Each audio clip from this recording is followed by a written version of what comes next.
Dans le cadre de l'objet du mois, nous sommes aujourd'hui au musée du jouet de Colmar et nous allons vous parler des générations successives de petites voitures miniatures.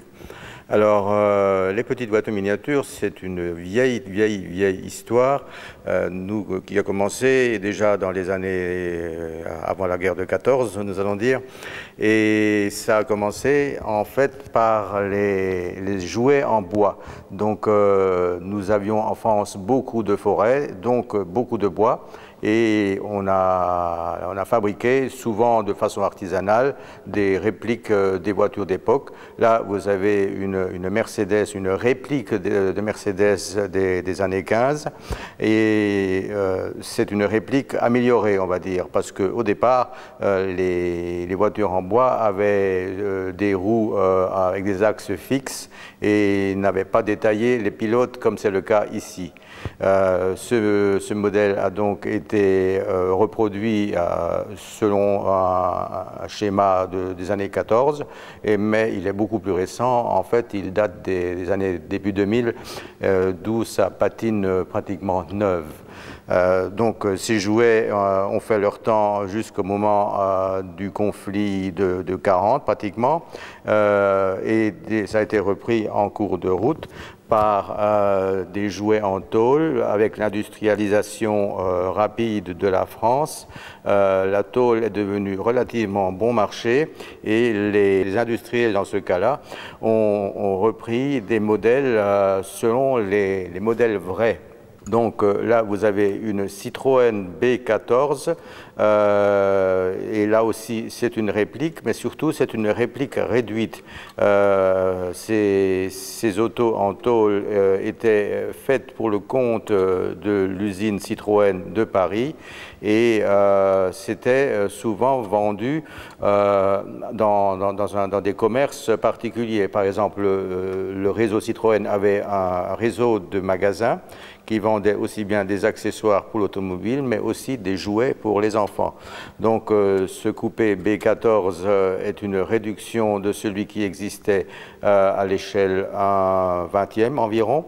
Et là aussi, c'est une réplique récente, ça remonte à les années 2000 également. Donc ça, c'était de la deuxième génération d'auto-miniatures. Pendant que la tôle continuait son petit bout de chemin dans les rayons des magasins, nous avons des industriels qui se sont spécialisés et qui ont trouvé des matériaux nouveaux.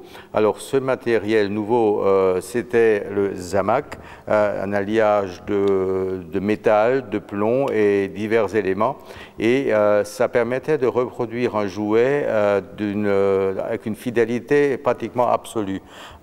Tout ce qui manquait à ce modèle, c'était les vitres et peut-être la voie. Il n'a pas de moteur. Donc, il était encore un jouet.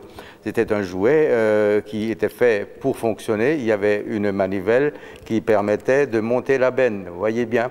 Et beaucoup de jouets, beaucoup de jeunes se sont amusés avec ce jouet, d'autant plus que c'était encore la mode des tas de sable dans les parcs et dans les jardins. Donc l'étape suivante, c'est nos années à nous, c'est-à-dire depuis les années 1990, il y a eu de nouveaux artisans. Là, ce n'est plus des industriels, mais c'est des artisans qui ont cherché à reproduire des modèles que les industriels ne pouvaient pas reproduire parce qu'il est souvent coûteux de reproduire des modèles qui n'ont existé à l'échelle 1 qu'à un nombre très réduit. C'est le cas de cet Alfa Romeo, c'est le modèle Disco Volante, du fait de sa forme en disque allongé pratiquement, et ces modèles étaient donc reproduits sur plan de la vraie voiture et étaient destinés non plus à un public d'enfants,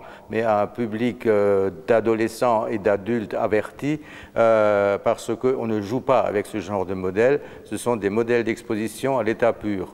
Ça, c'est un petit peu la dernière évolution de l'automobile miniature.